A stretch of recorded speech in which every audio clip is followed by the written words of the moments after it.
I'd like to talk some this morning about initial value problems for ordinary differential equations.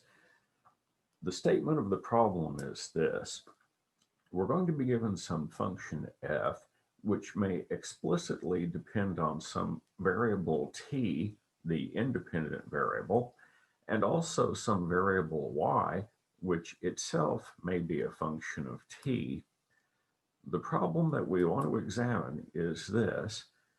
Find a function y that obeys derivative of y with respect to t equals f of t and y, subject to a side condition.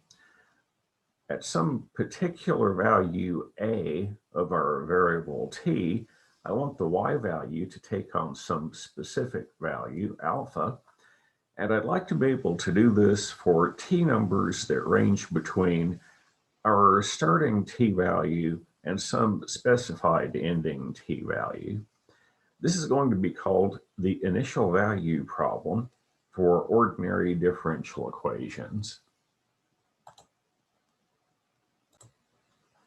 The simplest type of this sort of thing, of course, is when the right-hand side, the f function, doesn't actually have any explicit reference to t. For example, derivative of y with respect to t is cosine t. For this specific problem, I'd like to look at the situation where y at 0 is equal to 4, and to be as we said we were going to be, I have to specify the interval on which I'm interested.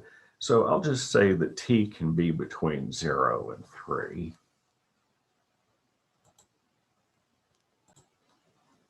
Of course, this is a non-problem because if the derivative of y is cosine t, then y itself must be an integral of cosine t. It's for this reason that people sometimes say the process of solving one of these things is to integrate the differential equation. Naturally, we know an antiderivative for cosine. Y has to be sine of t plus a constant. There is an entire family of solutions that go with this differential equation. We're after one of them in particular, though. When t is 0, y is supposed to equal 4. So if I put that fact into this differential equation, I find out that 4 has to be sine of 0 plus c, which obviously tells me that the c has to be 4. The initial condition, y equaling 4 when t equals 0, tells me which one of these solutions that I'm actually interested in.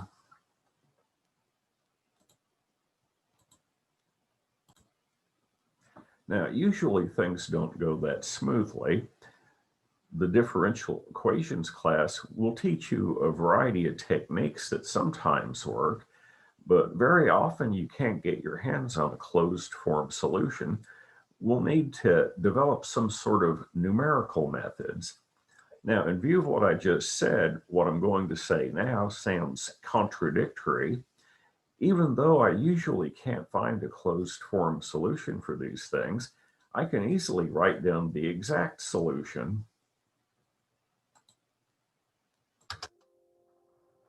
If you'll remember from Calculus 1, the second fundamental theorem of calculus says if you invent a function by integrating some other function, g, of u with respect to u, from some fixed value a up to some variable value t, if you do the derivative of such a function, what you get back is the g function, the function on the inside, except that it's evaluated at t now instead of u.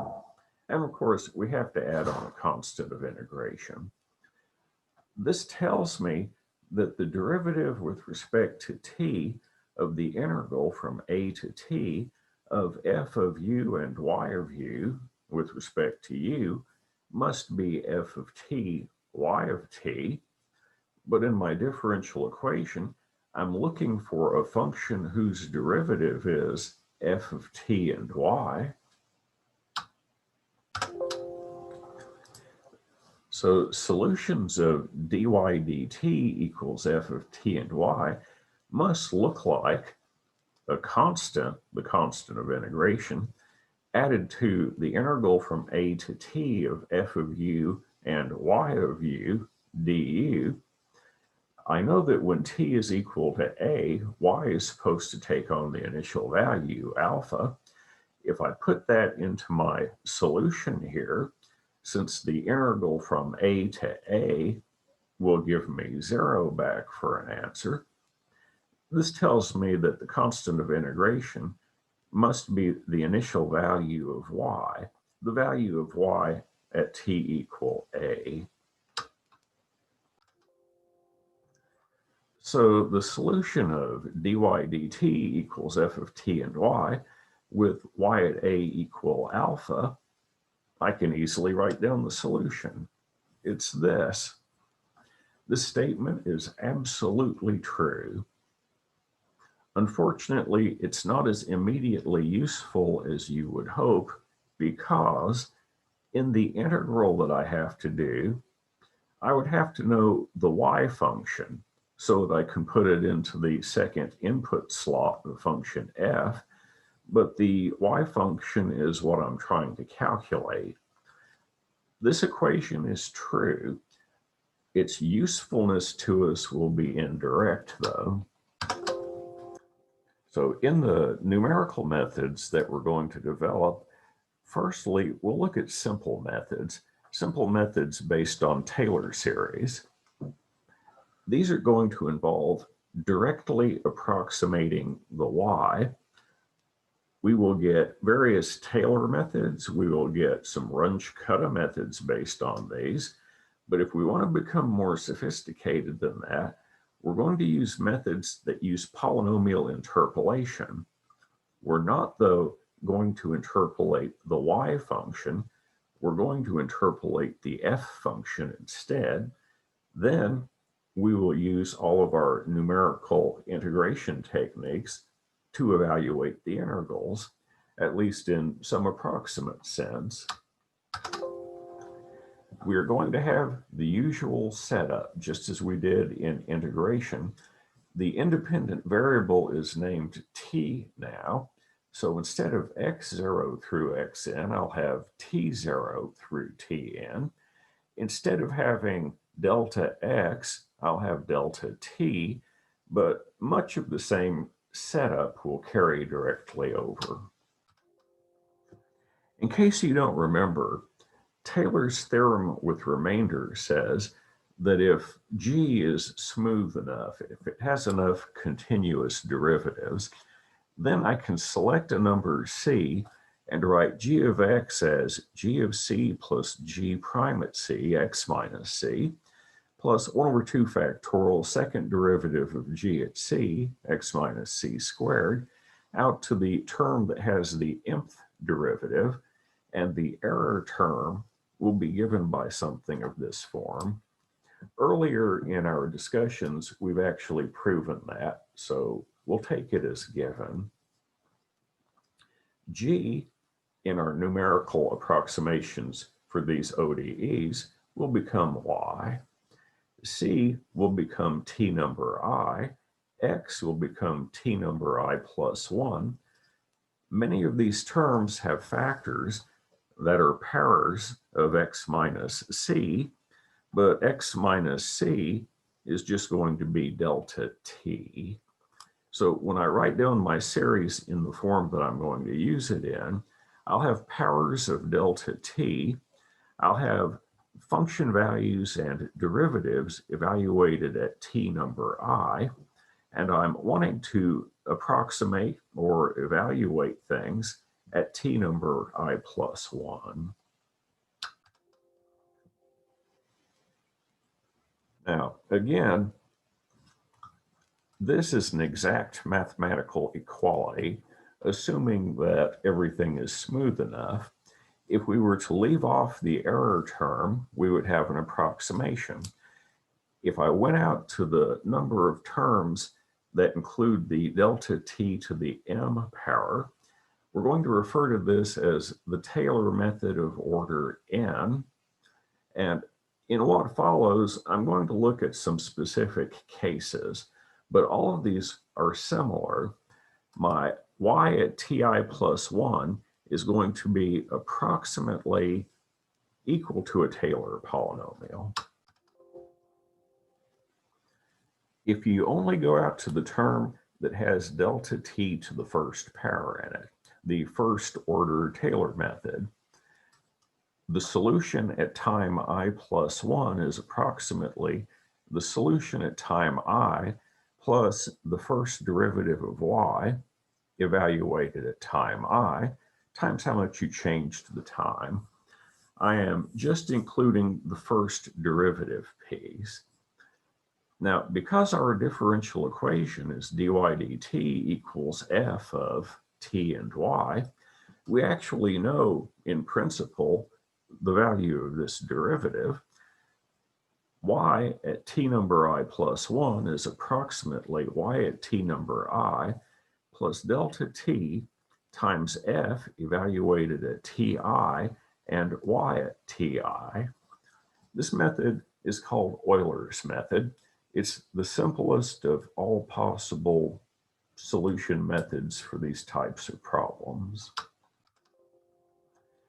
If we want to go to second order Taylor, we include everything that we had before, except we include also 1 over 2 factorial times the second derivative of y with respect to t at ti times delta t squared. As before, we know what the first derivative is, but what are we supposed to do about the second derivative? There's 2 layers to this question. If I have a specific f of t and y in front of me, then at least philosophically, there's no issue. If I know that dy dt were t squared y cubed, for instance, that would be my f of t and y. If I want the second derivative, I simply take the derivative of the first derivative. We have to use the product rule on this.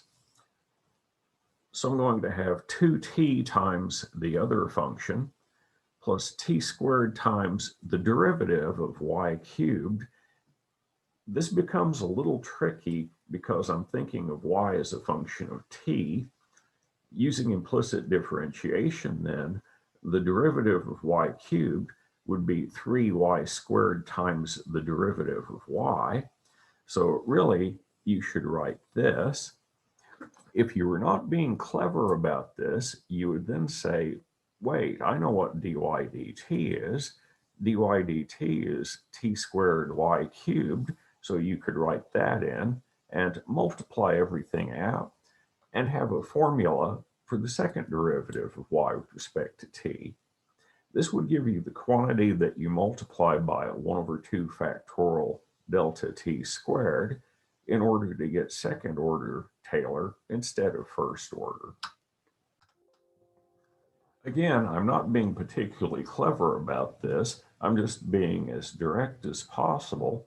If you wanted to do third order Taylor, you could differentiate the second derivative of y, which would involve product rules and chain rules and all sorts of stuff. And when the dust finally settled, you would find out that the second derivative is this expression. This is not impossible to do, but as you can see, it's getting steadily worse. When we do this in code, we'll be clever instead of not being clever. Later for that, though. In the abstract, things are not even as good as that. The function value for f depends explicitly in its formula on t and y. So obviously, if you change t, this is going to cause a change in f. But there's more to it than that. The formula for f has y in it, possibly. And in our differential equation, we're thinking of y as being a function of t. So if I change t, there is a sort of direct influence on the function value. But also there's an indirect function value dependence. If I change t, it changes y, and that changes f. When we discuss Runge-Kutta methods, we're going to have to investigate this. Soon we'll have code to do this kind of thing. We're going to need a sample test problem. So I've picked this one out for now. Derivative of y with respect to t is t cosine of t plus y divided by t. For my initial value, I'm going to say that when t is 1, I want the y to take on value sine of 1. I want to evaluate this for t numbers between 1 and 6. Now, for test purposes, we need a problem for which we know the real answer so that we can see how well our methods are doing. I claim that the true solution to this problem is y of t equals t times sine t. If I want to make sure that that's right, I need to firstly show that this function actually obeys the differential equation, and then I have to show that the initial value is correct. Firstly, let's look at this alleged solution, y equal t sine of t. Let's calculate its derivative. I have to use the product rule, of course. dy dt works out to be sine of t plus t cosine t. On the other hand, the right-hand side of my differential equation is t cosine t plus y over t. That would be t cosine t plus sine of t. That quantity is equal to the right-hand side of my differential equation, which is equal to the derivative of y. So this particular function, t sine t, obeys the differential equation. Also, on the graph of y equal t sine t, if t is equal to 1, then y would be 1 times sine 1, which is sine of 1, which is what we wanted. In the soon-to-come code, we're going to need a blah, blah, blah, blah, blah, blah, blah, blah, blah, blah. In the soon-to-come code, oh, it's okay. I figured out how to edit this stuff out.